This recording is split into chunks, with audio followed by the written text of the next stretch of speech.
Okay, welcome back to the latest New Zealand property podcast and video series, number 151.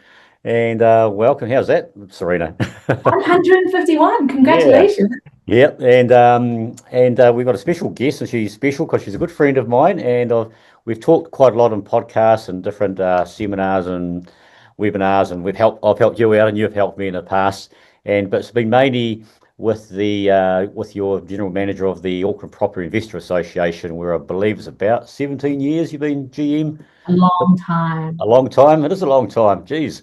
Let's not reveal the lady's age on video, Mark. Let's just say a long time and leave it. That is a long time, and we'll use a bit of your experience and expertise, I guess, today with dealing with a lot of landlords that you've been doing for a long time.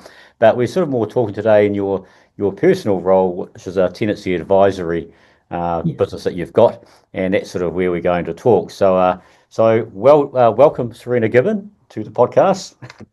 Thank you, Mark. Thank you so much for having me. And I suppose a lot of you watching this won't know who Sarina is. So, see, we've done a lot of interviews with the Auckland Property Investor Association. In fact, because I had such a big gap about 4 podcasts ago, you actually interviewed me for one. So here we are, the other way around on this foot. But to tell us a bit about your tenancy advisory role. I know it's something you're incredibly passionate about, and you talk to a lot of people about it.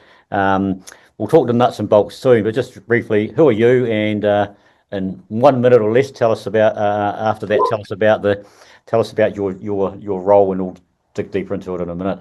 Yes, sir. 1 minute or less. Start the countdown. In brief, I am a tenancy law nerd. Nothing makes me more happy than to deep dive into the Residential Tenancies Act and how the tribunal and the courts interpret and apply the laws.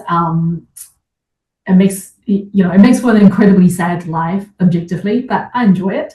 And it's gotten to a point in my career where I'm in a very fortunate position to be able to commercialize that expertise and mastery. And that's what tenancy advisory is all about. So I work with landlords, tenants, property managers, social housing agencies. I'm talking to government, different branches of government regularly to input on policies. I advise on tenancy law matters, and then I do, honestly, these days I'm probably more like a professional speaker. So I do a lot of presentations, I do a lot of training events, and all in service of talking about what I enjoy, which is tenancy law, and hopefully, in a way, help people understand what they're dealing with if they're involved in the rental sector on any side.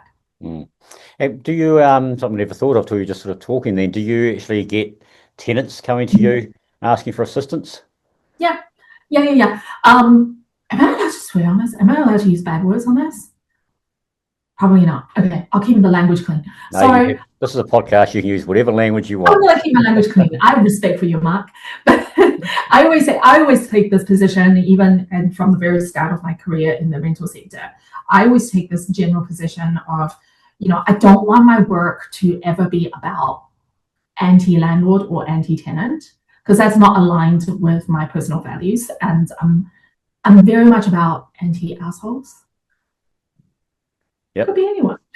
No, that's interesting because you do come from a sort of lawyer background, don't you? So you're a good person to talk to because you went to law school for a long time, non-practicing, but went to law school for a long time. Yeah. Okay. So, but you've so you don't take a side of one or the other. You do what's right, do what the law is, and you're working for your client, I guess, is what you're trying to do. Yeah, and it's an interesting space to be in, because my experience is that a lot of ordinary people who engage in the rental sector, whether you're renting or you're a landlord or you're a property manager, a lot of people find their experience with tenancy law and the mechanics of tenancy law very bewildering. Sometimes it doesn't align with common sense. Right. And it's, there are aspects of the law that are very technical and rule-based, and it's not instinctive for us to sort of go, okay, this is just how we do things, and this is where right and wrong sits. So, and it's for many reasons an area of law that's not well canvassed by the traditional legal profession. So I was just lucky enough to see a gap and see that I can create value. And hopefully, who knows where it's going to go, but I like to think that it's helping people, helping the sector move towards a more positive direction. Yep. I guess a lot of things you do, as you said, is you do speak to different groups, so you're all continually educating people and what have you. And if they have an issue, you come back to you anyway. So, and speaking of issues, what are the largest issues, I guess, regarding landlords or property managers? Because you talk to both a lot over the past few years, but probably particularly we're in August 2026. I know. Going back a year ago, as far as renting properties, I think the market was down a wee bit. I think it's bounced back a little bit by what I hear talking to property managers in the last few months. But what's the major issues that the landlords and property managers are having? Is it about the law, or is it about what are other issues? Just so many topical issues, and I'm not going to offend your listeners by teaching them how to suck eggs, right? We all have, when you're sitting on this side of the ledger as a landlord or property manager, we all grapple with issues around tax rules and tenancy law settings, lending rules. There's so many constraints, but I think fundamentally all of those tactical issues that you're having to deal with day to day on the ground fundamentally has to do with, I think in this country, landlords just have a branding problem. I don't think residential landlords is a good brand, and unless you up the value of that brand, you're always going to be at the receiving end of political rhetoric, of policy setting, of what the media is going to be covering about, of what people are going to be posting about on social media, what is acceptable commentary and what's not, right? I'll give you an example, if that's okay. Late last week, I don't usually, because I participate in the legacy media ecosystem so often, I don't tend to take, and I sort of see a little bit of how the sausages are made. So I don't take people's public comment terribly seriously most of the time, because I'm one of those people who make public comments. Yeah. So very few things ever really get under my collar these days. Last week, there was an RNZ story about the Tenancy Tribunal rolling out a pilot program to speed up certain rent arrear claims and certain health and safety claims, give them a fast lane, give them an earlier hearing date. And the story quoted a tenant group as calling the tribunal a debt collector for landlords and is shaking down tenants. It's basically an advocacy group out there calling the Tenancy Tribunal a thug. And to me, it crosses the line of decency, right? I don't think any of us with a platform in the media, I don't think we should be bullying the institution, using the media to bully the institution. I don't believe in undermining our institution as well. This is not America, this is New Zealand, right? So that really crossed the line for me. But what was really interesting to me was how little pushback those comments received on social media and legacy media. It's almost like people just read the story and went, yeah, the tribunal's a thug. Or, yeah, really. And to me, it traces back fundamentally to that landlords, or those people who are perceived as having more wealth, as being privileged, they are seen as the dog we can all kick. Right? And it's something, and I get it. I get it that when you're in a tough economy and the cost of entry to own these assets is so high, I get it that people who own rental properties essentially become a stand-in for how we perceive who has won the game and who is losing the game, right? They become a caricature in our head around the villain who has won, like Dr. Evil, right? But are you expecting more kickback from investors with that sort of article?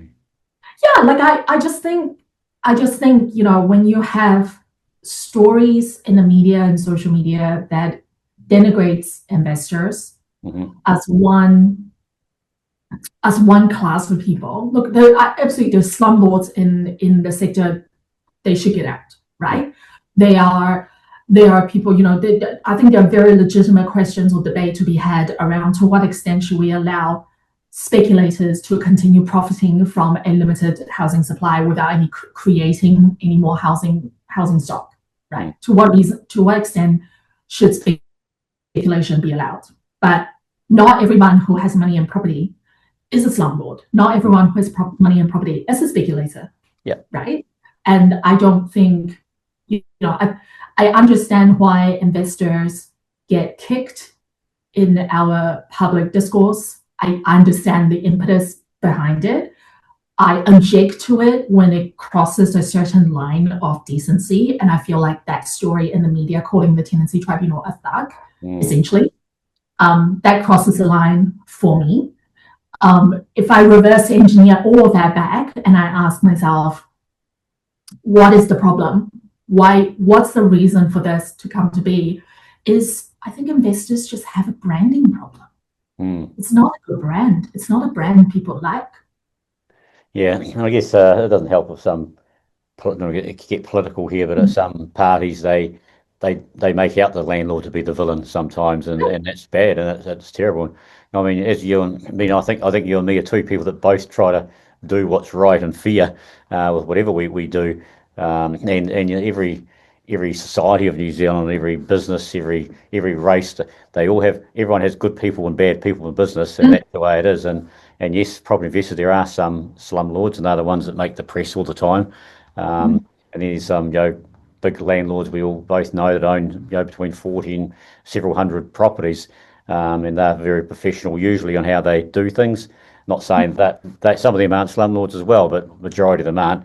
But then of course probably majority of houses are rented out in New Zealand, and mum and dad that owns one or two properties, and other probably don't even read the article that you just sort of mentioned there, unfortunately. So they're not going to kick back because they're just trying to learn the way and do what's right. And a lot of those people, I feel sorry for those people, because a lot of those people, especially in the last 4 or 5 years with house sales, like in Auckland, it's gone down 24.7% since December 21.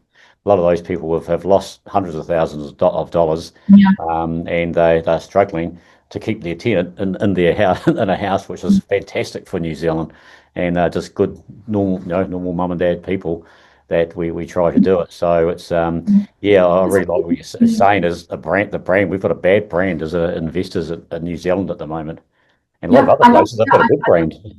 I think investors can do a lot more to improve the brand positioning. I think, I like to see a more strategic approach at engaging with the media for things like, it's around building out the coalition and figuring out how to make friends, right? Because fundamentally, if you do the math, like we can all do high school math. Yeah. If you do the math, there's always going to be much less landlords in the country than there are renters.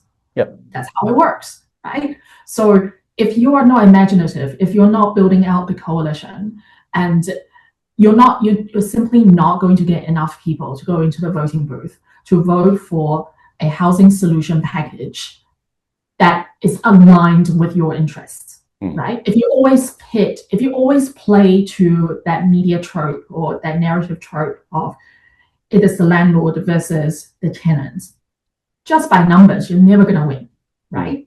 Yeah. So my view of it is things like, and I make the mistake as well, because I'm not that way skilled, but things like so many of us who are talking to the media on behalf of landlords, we tend to pontificate, we tend to preach, we say in 10 sentences what the media savvy tenants group say in 3 words, right? We tend to approach these really nuanced and complex issues around housing and fairness by lecturing people, by saying, let me tell you how much it costs me to be a landlord, right? And the attitude is always, I'm going to lecture you. And I'm like, people don't read the newspaper or social media they go to uni for that, right? They go to school for that. They're not there to be told, you don't know anything. Let me tell you how life works. Yeah. Right. And we're incredibly unimaginative. You know, I don't think it is in the benefit of landlords as a brand to always knee jerk, and whenever there's a policy that is against landlords, to always knee jerk and say, oh, you know, this is going to put rent up, right? Because you and I both know, Mark, rent is pegged to the market's ability to afford the rent, to afford that housing cost. Yep. Rent is not pegged to the landlord's cost. Yeah. Right. So I think it's a disingenuous argument to be making in the first place, to always say, oh, we reject this policy. We reject putting curtains into our rental property because that's going to put rent up. That's just like, number one, you're telling me you don't understand the basic supply and demand mechanics. And meanwhile, you're busy out there, like we're busy out there lecturing tenants to say, oh, but you don't know the world. You don't know what it costs for us to run the business. You don't know how stressed we are. Right. So I think there's an aspect of that could be looked at. And then fundamentally, it's around not recognizing the human lived experience of tenants or not acknowledging it. Like, I once sat in on a Renters United joint event with the Green Party many, many years ago. This was like several election cycles ago. And it was a really interesting experience for me, where at the meeting, and there are these you know, high profile Green Party politicians who are these PhD, super academic, super smart people with really fancy graphs that you can't even understand. You know, like we've all been to those presentations where the speaker has these graphs and everyone's like taking photos, but you know, no one's looking at them and no one really understands them. One of those graphs. And, you know, I just took a look at the graph, and basically the approach of the rhetoric of that group I thought was really interesting. Was they put up the graph, which kind of almost disproved their point. So prove the landlord's position, like prove the landlord's economics of being a landlord. But then in that whole forum, everybody who spoke almost denigrated the official data, right? They almost like kind of treated the official data as fairy tale and talked about, you know, HUD's number or whatever, MB's number can very well say this. But my lived experience is that rental properties are shitty and they're moldy and they're cold, and my child is asthmatic and my rent is unaffordable, and my, you know, like mine. It's frustrating, I get it, but they understand how to weaponize anecdotes. And when it comes to crafting the landlord's branding message, we seem to just not have that level of sophistication, where we seem to approach it like we want to talk about the realities of being a landlord honestly, but we're not acknowledging the other side's lived experience, that it is a struggle to afford rent. It is a struggle to have to live in a property that is substandard. And it is a struggle when the landlord is not coming to the party and maintaining the property. You know, that is hard. And I think sometimes without even giving the tenants that, or giving the public that, to say, we see it, we acknowledge it, it is not okay, but it is not just on us to fix it. We need a coalition together to fix it together. Yeah, and that's where the media, I mean, you know, my feelings on this too, but the media, whether it's a newspaper article, a magazine, on the TV at night time, there's a message that the person doing the interview, whatever, is trying to get across to people. So it's one-sided generally. And for the next 3 months, man, we're full of this, right? With elections coming up, and we're going to have every party just saying this is right because of, and they don't even care about what the other half of these two sides of everything. And it's just going to emphasise more so against what you're trying to say how it should be, to say, hey, there's two sides of this, and maybe coalitions, you know, the way they work is better these days. And I don't believe I'm saying this, but it's probably better these days than 20 years ago, because you do get a bit more than just one party saying this is how it's done. They have to take into account of other people, and I think that's important, and very much so with property.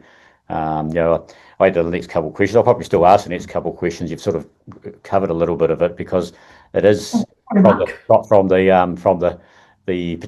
side of the landlords, and also from the side of the tenants. And and that's what it all is. You have to look at that, whether it's, I don't care if you're a National, ACT, Labor, whoever supporter, there's two sides of it. And as you're saying, we only ever hear one side of it often, and it might be against the other one also. We might hear sometimes, and most people think it's against the landlords, and often it is, but sometimes for a short time the tenants might get picked on, sort of thing as well. So it's something you really got to look at. So I guess I'll ask you a question with your role with ARPI. You've met thousands of property investors, and take into account you've always answered some of this, I suppose, but we all think us investors provide a service and we get ripped off a wee bit in the media. What do you consider some sound advice to owners and landlords and property managers to change that? And you've alluded we don't have a great brand. What's something you think we can do as investors to change that?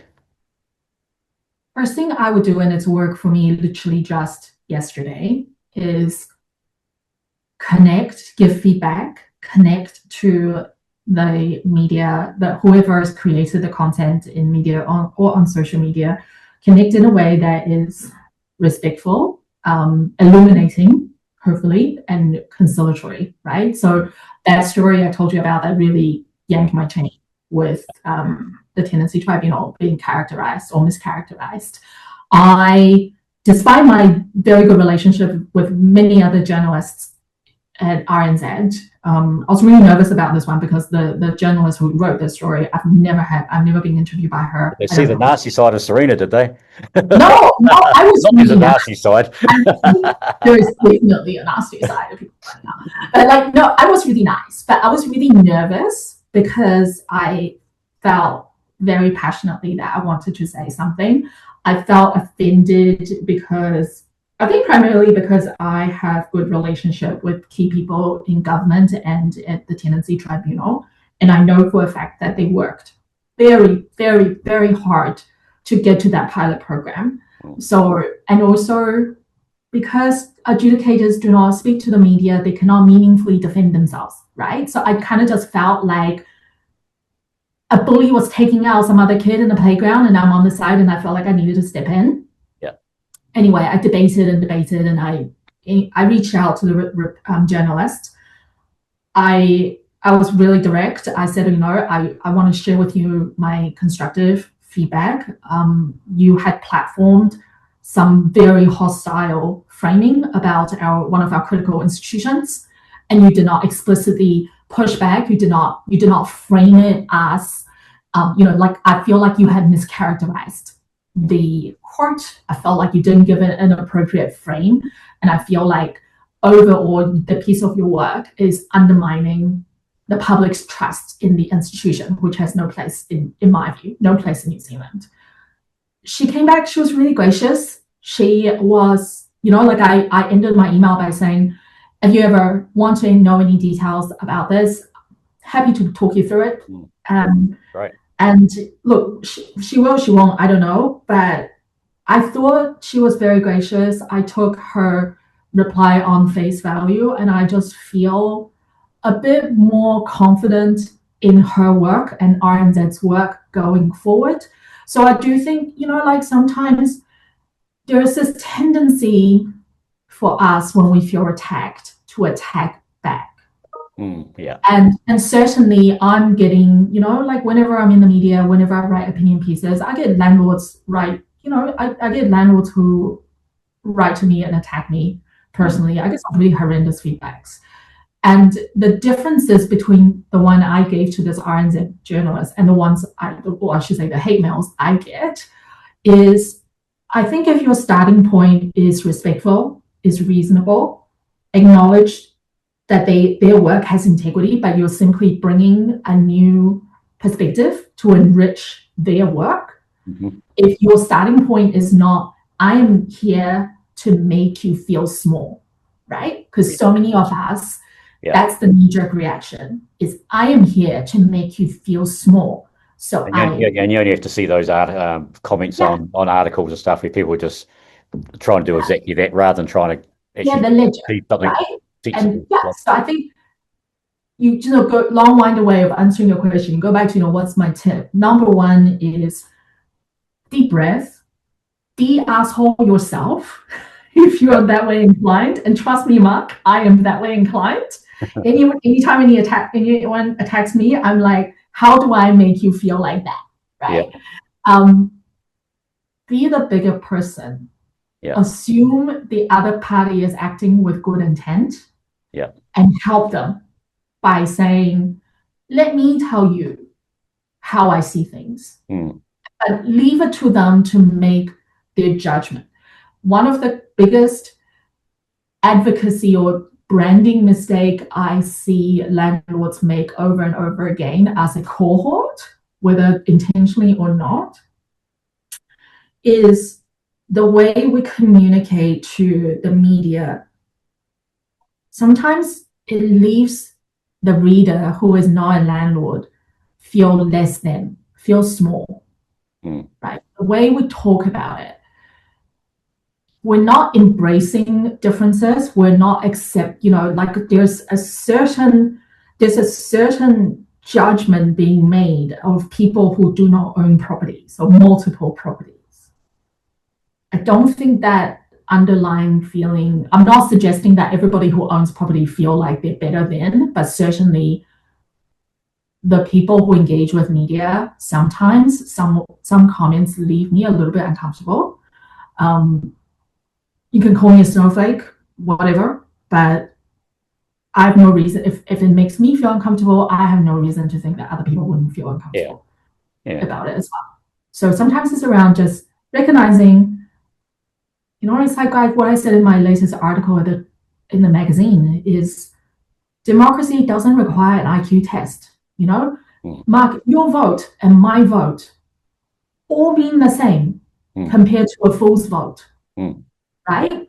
Like we all have equal say. We don't get a better say simply because we know more or we appreciate more or we have a broader perspective. We don't get a bigger say. So when you reverse engineer your media and voting strategy back to that fundamental rule that we all have the same say, then the logical conclusion must be do not belittle people who do not agree with you. Do not belittle people who do not have the luxury of your experience, the luxury of your knowledge, right? Connect with them on a human level and say, I see you. Let me tell you how I see things that's slightly different to yours. And let us work out how can we agree and how can we move forward. Yeah.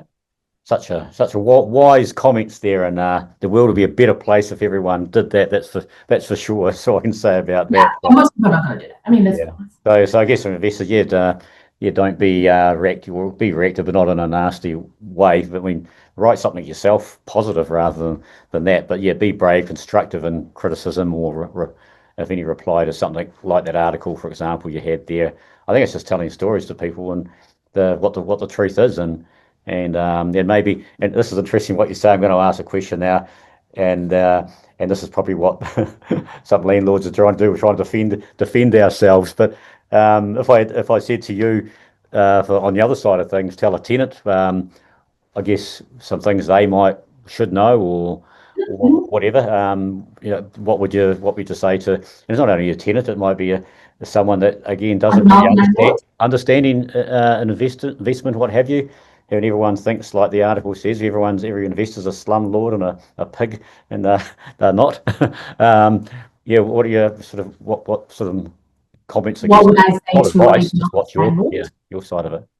Yeah, sure. That's a really good question. The first thing I would say is property ownership is not a distinguishing factor for the person's capability or their humanity, right? We have more, I would say to tenants, you will find you have more in common with your landlord than you imagine, right? Yep. It's also the same thing. It's about connecting with that person on a human level. Most of us wake up in the morning, we think about our children. Most of us pass a certain vintage in a similar situation. We think about our children. We think about what to have for dinner that night. We think about what are the choices we make today that's going to have a consequential impact on the children in our care, on the future, right? That's what we think about.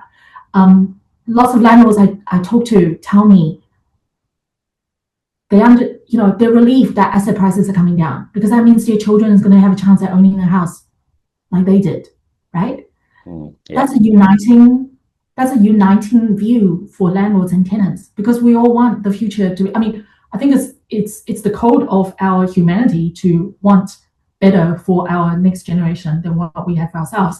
So the message I have for tenants is: do not think in caricature. Do not, it's recognizing, yes, you are on one side of a business equation, right? There are contractual undertakings, there are rules applicable. But fundamentally, the person on the other side is not the enemy. The person on the other side is your partner on this whole journey. And the more you can treat this like a partnership, the more you can find commonalities, the more you see that person as a human being who is, like you, coded to optimize their own outcome, because that's just a fact of biology. We are coded to optimize our outcome. Yep. The only thing that separates us on this journey is, where's our line, right?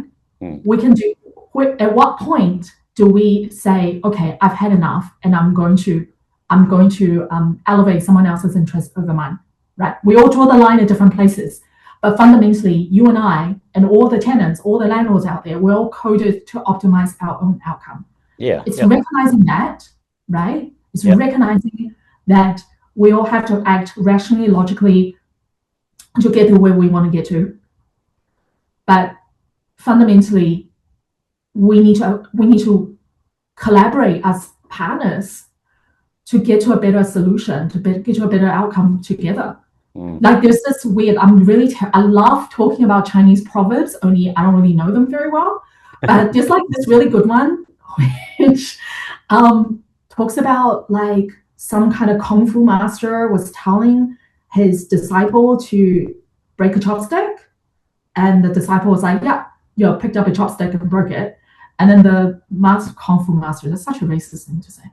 And then the sensei or whatever was like, okay, now here's like a bundle of 30 chopsticks. Try and break it, right? And the disciple couldn't.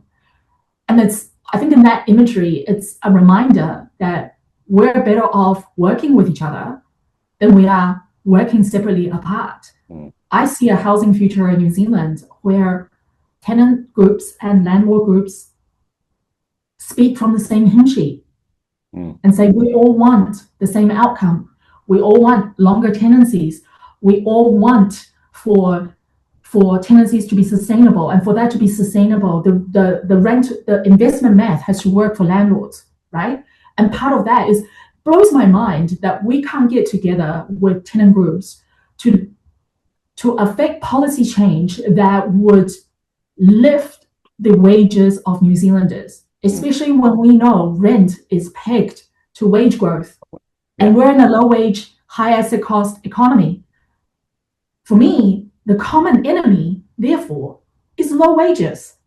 Why can't we work together and go to the politicians and say, how can we tinker with the policy settings that is going to lift our economy and lift the wage earning capabilities of people in the rental sector?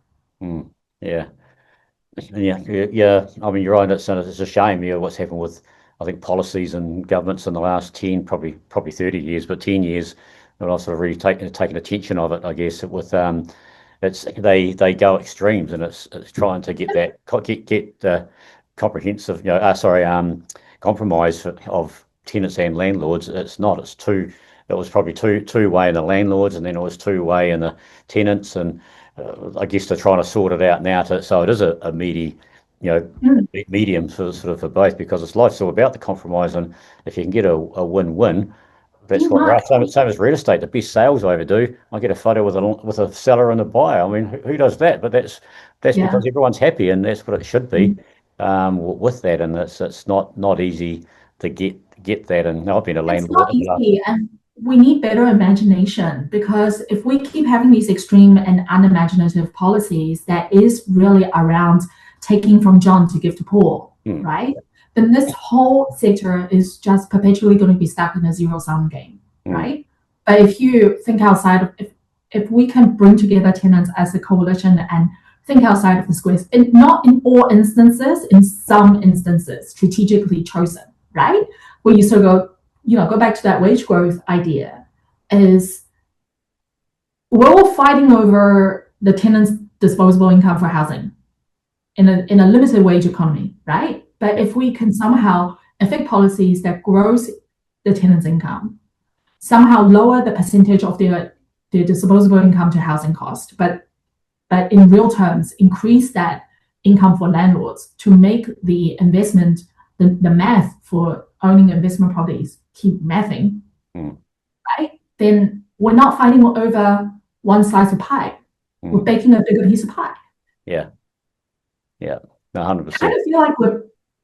Kind of feel like we've sort of identified the wrong enemies.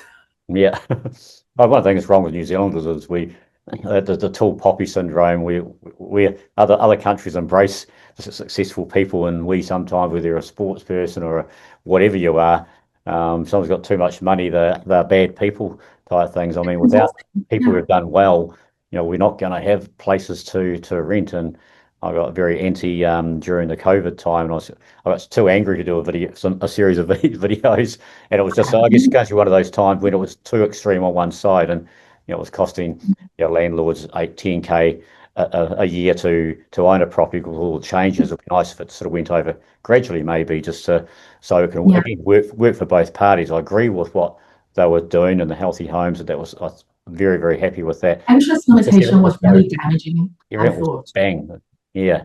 That was a really damaging policy that really, for me, I always look back to that moment, and that was the moment where I felt like this country just became divisive. It did, and of course what that was doing, we saw as real estate agents, a lot of investors sold their property, and that's making the problem worse for rents, and then rents went skyrocket because there weren't as many properties. It was hard for tenants to get a property. I mean, that's where the policies the government makes, they have to be a win-win. It has to be for both sides and both parties, and it's unfortunately not going to see that for next 3 months, because everyone's just the government's going to do their bit, and maybe in 3 or 4 months' time, people look back at this video and go, okay, maybe the government might do this. We'll see.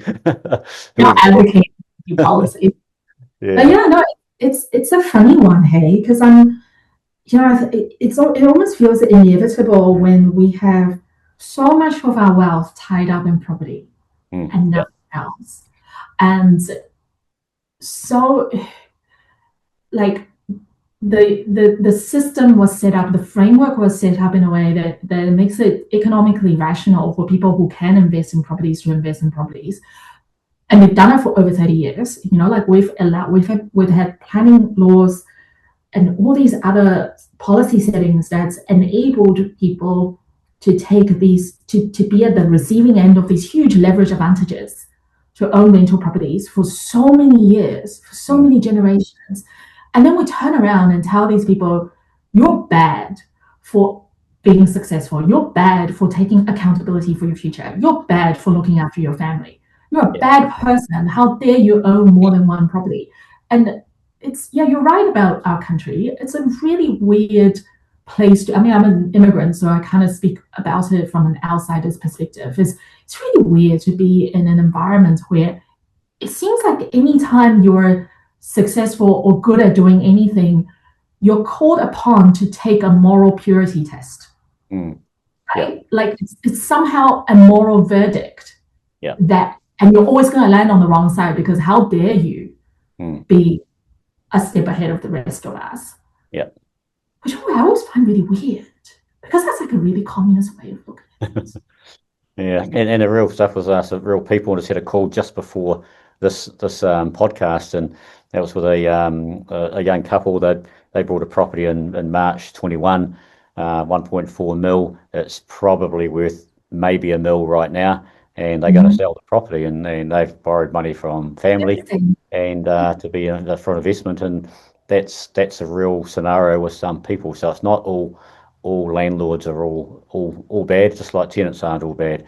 Most landlords and most tenants are really good people that want to do well and want the win-win situation. It's just those few, but of course that doesn't make great media and what have you, and it's better for someone to do something really bad or really good. Like we only hear about the murders and the robberies and the news. We don't hear about the good stories. I think part of that is recognizing that there is a particular business model that the media needs to run on, because they're, for the most part, most media that we consume, they're for-profit businesses. They have obligations to their shareholders, and they're actual business models that need to run. And I understand the sort of propensity to make headlines clickbaity, and because that's how they just rightly or wrongly drive their KPI. And yeah, I get that, and they're funded by advertisers. I respect that. I get all of that. I think fundamentally, for what I would say to people who consume media is, we're in this really weird world of algorithm where you really, if you're reading anything that isn't going to elicit any sort of critical thinking, if you're believing in every single thing you're reading and you essentially do not exercise that critical thinking muscle, then good luck to you. Like, I don't, one of my biggest frustration about my life at the moment is the feeling of being stagnant, of not moving ahead. Right? It's my biggest fear at the moment is I'm not moving ahead. I'm not learning new things. So I'm constantly thinking about, if I'm reading a piece of article, however reputable the publication it is, be it BBC, being Harvard Business Review, be it The Economist, whatever, right? Like, I'm always trying to remind myself, you think for yourself and you take your worldview for yourself. Because if I'm out there saying to people, you got to respect a fool's view of the world, because that is their prerogative. How people see the world, we shouldn't be judging each other, but we damn sure should have an obligation to ourselves to make sure that it is one that is wholesome, it is one that we can be proud of, and it is one that we can stake our integrity on. Yeah, 100%. So read stuff with a grain of salt. Yeah, keep reading, keep learning, but just be, I always read an article or watch something, go, okay, what's the agenda of the person running it? And then you work out, as you said, there's nothing necessarily correct or wrong. There's two sides to everything, and usually stories are on one side, and that's just the way it is. So yeah, and didn't we all go to school to learn critical thinking? Yeah. Have you forgotten that? True. I love maths. All good. Hey, Sarina, that's also. I don't know if anything else to sort of follow up on. I think we've covered some points. I guess we wanted to come in. Interesting enough, I had a couple of points written down, but we've gone big on some as we've gone through, and hopefully people have got a lot out of it. Is there anything else you want to sort of cover off before we leave today? Oh, buy a house for Mark, guys. It's the best agent I know in the world. Oh, we'll keep you on. What about yourself? So people should go. You're there for people too. If you're a landlord or tenant, you want some help. I don't know. My life is a mess at the moment. No. Listen. I really appreciate the opportunity. I understand that I'm becoming one of those people in a sector that I understand some people wish I just go away. I get hate mails a lot from landlords and tenants. So I get it, and it's nice to come to a friendly forum. It's nice to have people like, I respect you so much, I love you so much, and it's really wonderful to have your support, to have you let me onto your platform and share some views of mine. I hope it is helpful for your listeners. I don't think I'm always right. I think I have a perspective, and I like to learn more. I like to hear from people, and that's really what I would like today or this session to be about, is encouraging people to just be a bit more outspoken about their point of view. Don't worry too much about how they're going to be judged and everything, because it's been kind of like a wonderful journey for me. Despite getting criticisms, I've just sort of made some unexpected friends along the way. It's been very lovely. Yeah, well, wonderful. Well spoken. You're a wonderful person. We send all the love from T Mark at Harcourts Property Ventures, because we know you do well. And it is a hard thing when you do get in the public eye, and then people don't like what you say sometimes. It's hard for most people to cope with that, but it's important if you think you've got something worthwhile saying, unless it's really, really negative against other people, it's worthwhile saying it. So so that's great. Well, thank you very much. It hasn't been our first. It won't be the last podcast we do together, I'm sure. And thank you for all your support and over the years too. And have a wonderful day. And for the listeners, hope you've got a heap out of this. And yeah, don't be afraid to stand up for who you are when you've got some logical, sensible, good things to say. And there are two sides to everything. So yeah, thanks, Sarina. Thank you, Mark. Thanks, everyone. See you in 2 weeks in the next property podcast, number 152.